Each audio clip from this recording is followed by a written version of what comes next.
The topic here is about carburetor jet clearing. And this is just a simple, quick procedure you can do if your car has been sitting for a while and you initially start it up, in the spring, or if you find that your car is stumbling a little bit, the carburetor just doesn't feel quite right. There's a little thing you can do to hopefully improve that. So first I wanted to explain, this is a Springfield Phantom 1. This is its original carburetor. The Springfield Phantom 1 carburetors, almost all of them are all bronze.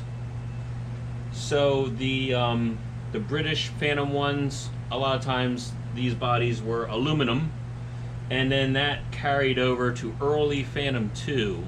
Later Phantom 2 used a revised carburetor that is nothing like that.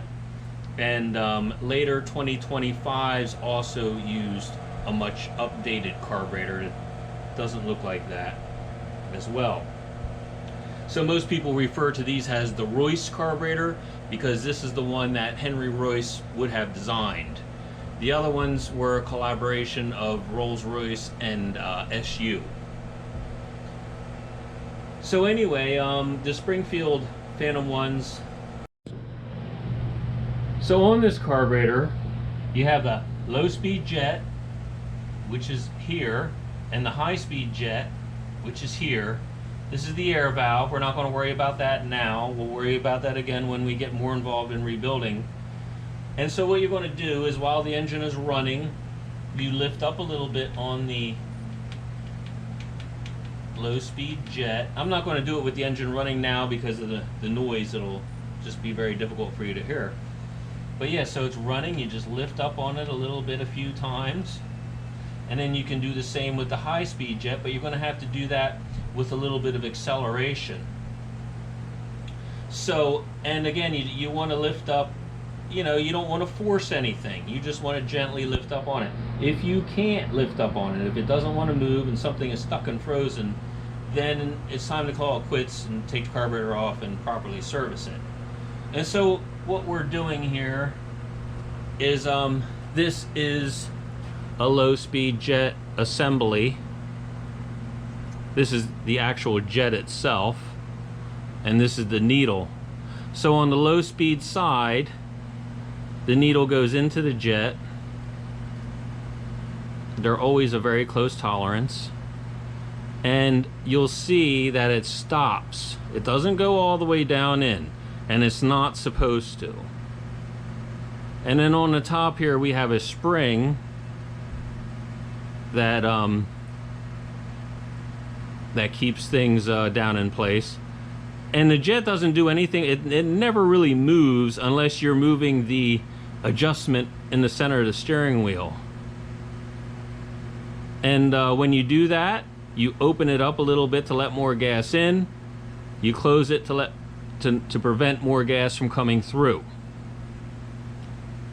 Now the high-speed jet, and again, that's the portion that's out here. This is the operating linkage for that adjustment. So this is the jet itself, and this is the needle, and it has a taper as well. Now in this case, the taper goes all the way down in for the high-speed jet, and the linkage is pushing up on it like this. So if you want to let more gas out to be richer, it's going to raise it like that. If you want to lower it to shut more gas off, it's going to be like that. And so what happens is sometimes a little bit of residue or varnish or something will build up a little bit on the jet or on the needle itself.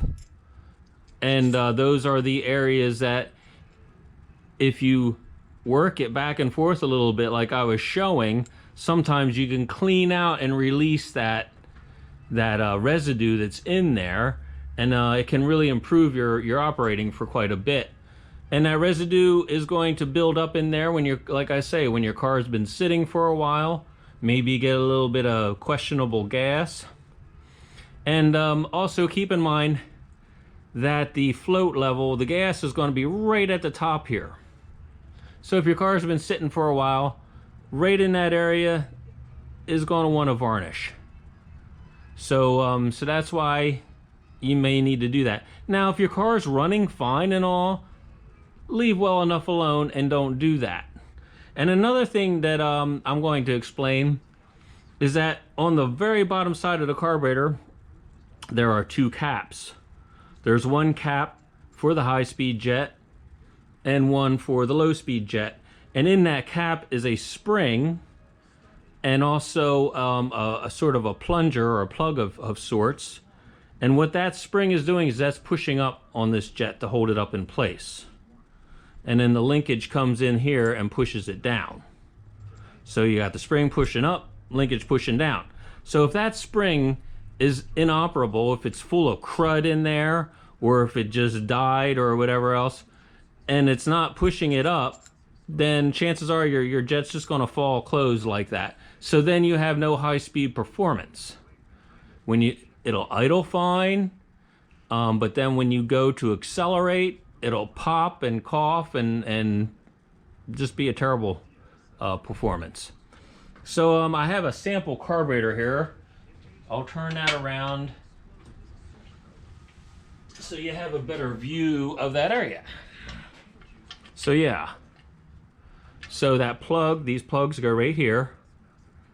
And again, this is the high-speed one that has the spring. The low-speed one does not have the spring in the bottom, and it doesn't have anything more. It's just an empty cavity. So so that is supposed to be empty. Another thing about those plugs that you have to be very careful about is that it has a flange and aluminum washer for sealing, and that flange is relatively thin. And so sometimes people over-tighten that cap and break off that flange, and then of course the carburetor leaks because that's what's sealing against the aluminum washer. And so then people think, oh, I can fix this with some JB Weld or some other epoxy, and even though it says it's fuel resistant, it really isn't. So be very careful when tightening those if you ever do have those off, and also replace the aluminum washer, because then a new aluminum washer isn't crushed and flat and hardened. It's soft and it'll seal. So because that's probably what people happened, is they had a little drip there, so they kept cranking down and tightening on a flattened washer, and then they broke that flange off.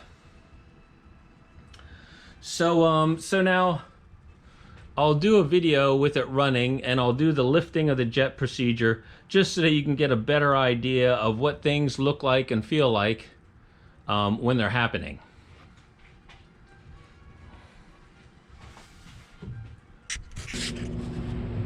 So here is perhaps a better close-up view of lifting the jet.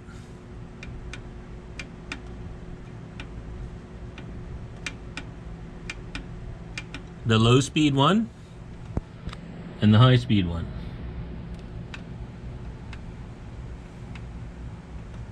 Another thing I'll mention is this car just came to the shop not too long ago, and there had been some attempts at doing some carburetor adjustments. So you'll notice that this part of the adjustment is extended beyond the flush amount. And so if you see that, if your car went somewhere and somebody was turning this adjustment, and these are either way sunken down or way up, and if you've never noticed that before, if that's a new thing, then that's not good. So that means you're going to have to go back to your carburetor adjustments, which we will be talking about in a later video.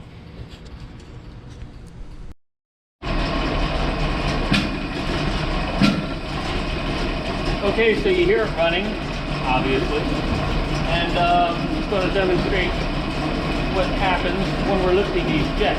We're going to start with the low-speed jet. We're just going to massage it a little bit here like this, and you hear the idling moving some, and then things start to smooth out. So you have a little bit of dirt there, and you just exercise it out. Then you do the same thing with the high-speed jet, But when you're doing it with a high-speed jet, you need to accelerate.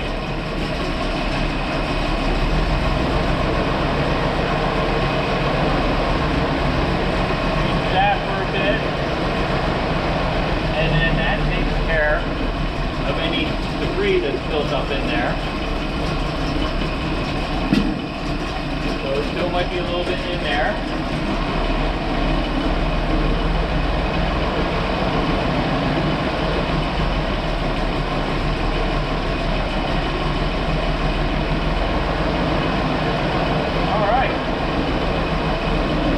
Shut it down.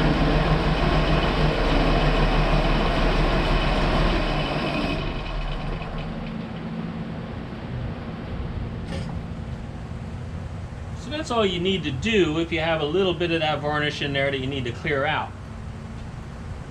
Now, another thing that's very important and a lot of people neglect is consulting your owner's manual. So we have a really nice diagram of the layout of the carburetor. This is that spring that I mentioned at the bottom of the high-speed jet. That's very important to clear out. This is the spring for the low-speed jet at the top there. And so we have another spring here on the linkage for the high speed as well. And it gives you a pretty good example of how carburetor adjustments and servicing and all that. And again, we're going to have a video later on that really gets involved with rebuilding these carburetors, doing adjustments, and other important things. And so stay tuned.